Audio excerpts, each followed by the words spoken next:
classes. How are you students? Hope you all are fine. So students, आज start करते हैं हम 5th chapter of 9th class NCERT, that is Introduction of Euclid's Geometry. Euclid's एक Greek mathematician थे. उन्होंने कुछ exams और postulate हमें मैथमेटिक्स में यूज करने के लिए दी थी. तो इसके बारे में आज हम पढ़ने जा रहे हैं. सबसे पहले देखते हैं कि एग्जाम्स के बारे में है कि ये थ्रू आउट मैथमेटिक्स में हम इनको कहीं भी यूज कर सकते हैं. पूरे मैथमेटिक्स में यूज हो सकते हैं, चाहे वो अलजेब्रा हो चाहे वो ट्रिग्नोमेट्री हो, हम इनको कहीं पर भी यूज कर सकते हैं. And the postulates use in geometry only. Postulates को हम केवल ज्योमेट्री में ही यूज करते हैं. सो स्टूडेंट्स, स्टार्ट करते हैं कि एक्सियोम्स क्या होती हैं. कुछ उन्होंने एक्सियोम्स देखी हैं, उनके बारे में हम जानते हैं. तो इसकी यूक्लिड की फर्स्ट एक्सियोम्स है things which are equal to the same thing are equal to one another. जो चीज एक इक्वल दिखाई देती हैं तो वो दूसरे के भी आपस में इक्वल होती हैं. इसको हम एक एग्जांपल में देखते हैं कि अगर a इक्वल है b के और b इक्वल है c के, ठीक है. अगर a इक्वल है b के और b इक्वल है c के, then a is also equal to c. ठीक है.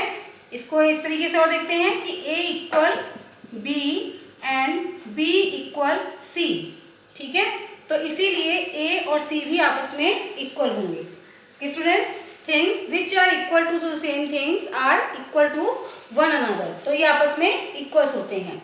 नेक्स्ट है इसमें if equals are added to equal the whole are equal. अगर इक्वल को हम इक्वल में ऐड करते हैं तो होल भी इक्वल आता है. जैसे देखिए 2 इक्वल 2, ठीक है. 2 आपस में 2 के इक्वल है. अब इन दोनों में हम इक्वल को ही ऐड कर रहे हैं तो जो आंसर आएगा हमारा 3. क्या आंसर आया? 3. Then if equals are equal में हम इक्वल ही ऐड करते हैं देन होल आर इक्वल, तो आपका होल भी इक्वल आएगा. चलिए आगे बढ़ते हैं इसके बारे में. थर्ड और फोर्थ एक्सियोम्स क्या कहती हैं. नेक्स्ट देखते हैं axioms third. If equals are subtracted from equal the remainder are equal. कि अगर हम इक्वल में से इक्वल को ही सब्ट्रैक्ट करते हैं तो उसका रिमाइंडर जो आता है वो भी इक्वल आता है. अभी हमने देखा था कि अगर हम इक्वल्स में इक्वल ही ऐड करते हैं तो भी इक्वल आता है. तो अब इसमें देखते हैं जैसे 3 माइनस 1. हमने पहले ही देखा था कि 3 इक्वल 3, ये देखा था. अब इसमें से भी हम -1 कर देते हैं और इसमें से भी हम -1 कर देते हैं. तो क्या आया हमारा 2. तो 2 आया. क्या आया हमारा रिमाइंडर. अगर हम इक्वल में से इक्वल ही सब्ट्रैक्ट करते हैं तो हमारा रिमाइंडर क्या आता है? वो भी इक्वल आता है. ठीक है. नेक्स्ट देखते हैं things which coincide with one another are equal to one another. जो चीजें एक जैसी दिखती हैं तो वो भी एक जैसी होती हैं, एक दूसरे के बराबर होती हैं. जो एक जैसी दिखती हैं वो एक दूसरे के बराबर होती हैं. जैसे कि अगर हम एक सर्कल लेते हैं, ये सर्कल और ये सर्कल दोनों हमें एक दूसरे के लगभग बराबर दिख रहे हैं. ठीक है. अगर हम देखते हैं कि इसकी रेडियस है हमारी 2 सेंटीमीटर और इसकी भी रेडियस है हमारी, तो इसकी भी रेडियस कितनी है? 2 सेंटीमीटर और इसकी भी रेडियस 2 सेंटीमीटर. अगर इनका हम सर्कमफ्रेंस निकालते हैं तो सर्कमफ्रेंस ऑफ सर्कल क्या होता है? 2 पाई आर. तो इसमें अगर हम इसकी वैल्यू रखेंगे तो जो पाई होता है वो हमारा कांस्टेंट होता है इसके अंदर, जो उसकी वैल्यू एकदम फिक्स्ड होती है. तो जब दोनों में हम r की वैल्यू रखेंगे और r दोनों की हमारी इक्वल है तो दोनों का सर्कमफ्रेंस भी हमारा इक्वल आएगा. तो इसीलिए जो चीजें कंसाइड दिखती हैं एक दूसरे के इक्वल दिखती हैं तो वो आपस में इक्वल होती है. जैसे इसको हम देखें कि अगर हम कोई ए बी लाइन लेते हैं, ये है आपके 5 सेंटीमीटर, और एक लाइन लेते हैं हम बी सी या सी डी लाइन लेते हैं और वो भी है आपकी 5 सेंटीमीटर. तो ए बी आपकी इक्वल हो जाएगी सी डी के, ए बी इक्वल हो जाएगी सी डी के. कि इन दोनों को अगर हम आपस में एक दूसरे के ऊपर रख दें तो दोनों कोइंसाइड हो जाएंगे. जैसे सिक्के के 2 पहलू होते हैं और दोनों ही आपस में इक्वल होते हैं, तो उसी तरीके से ये भी आपस में इक्वल हो जाएंगे. ओके. चलिए नेक्स्ट देखते हैं the whole is greater than the part. कि होल जो होता है वो पार्ट से बड़ा होता है.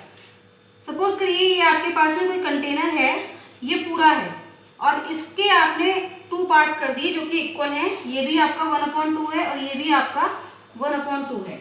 ठीक है, आधा आधा पार्ट हो गया। तो ये आधा पार्ट जो होगा ये पूरे इस पार्ट से बड़ा होगा। ये आधा पार्ट इसका आधा पार्ट जो है ये पूरे पार्ट से छोटा होगा, मतलब ये जो होल है, whole is greater than the part. ठीक है, तो मीन्स कि ये 1/2 से बड़ा क्या होगा आपका पूरा 1, then whole is greater than the part. चलिए आगे करते हैं इसके बारे में। 6th एग्जाम लिखते हैं, things which are double of the same things are equal to one another.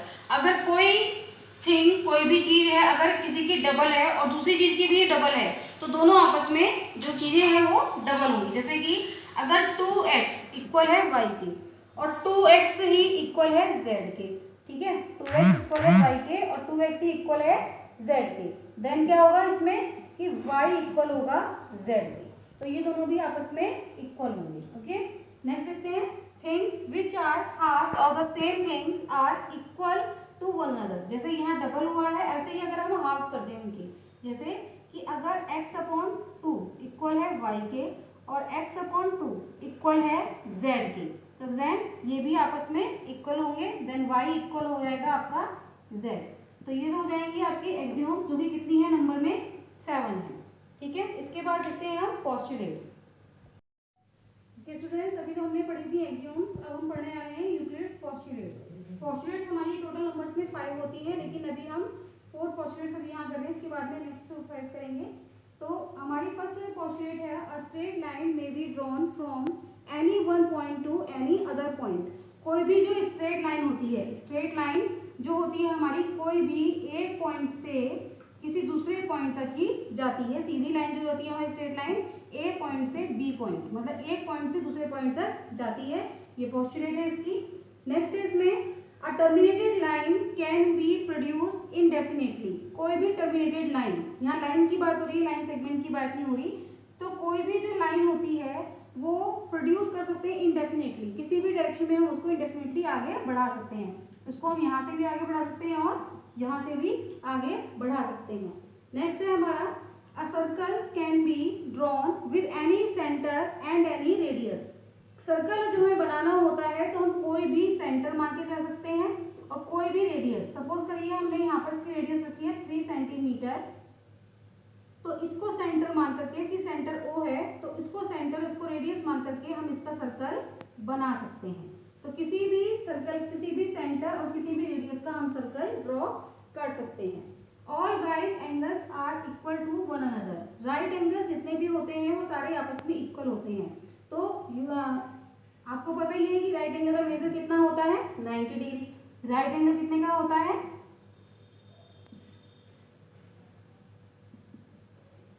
90 degree होता है, और सारे राइट एंगल्स इक्वल होते हैं।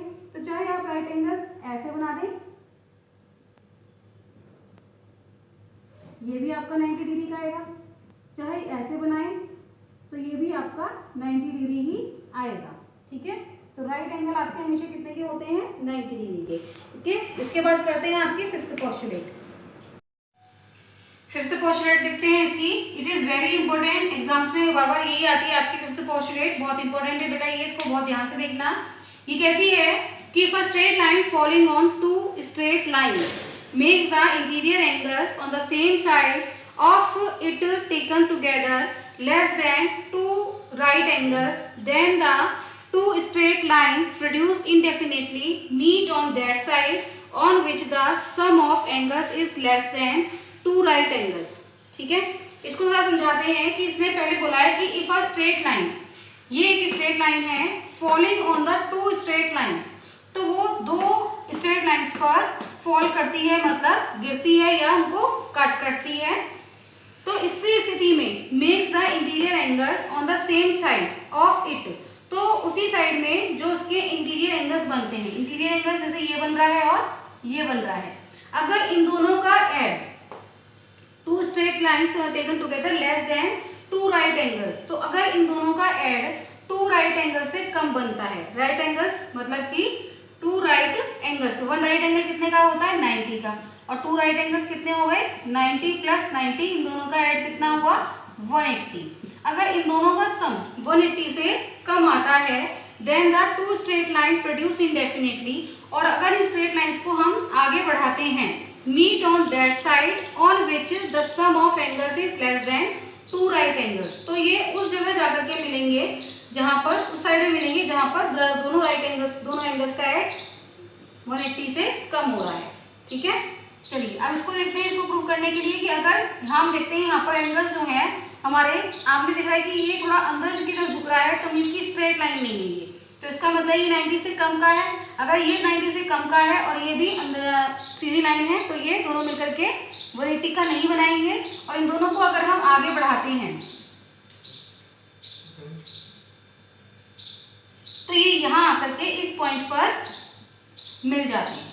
ठीक है, तो ये ही हमारी पोस्टुलेट फिफ्थ कहती है कि अगर कोई एक स्ट्रेट लाइन दो स्ट्रेट लाइन पर गिरती है या उसको काटती है और जिस साइड में उसके 90 से दो राइट एंगल से कम का एंगल्स बनते हैं तो वो दोनों लाइनें अगर आगे बढ़ाई जाएं तो एक पॉइंट पर आकर के वो मिल जाती हैं।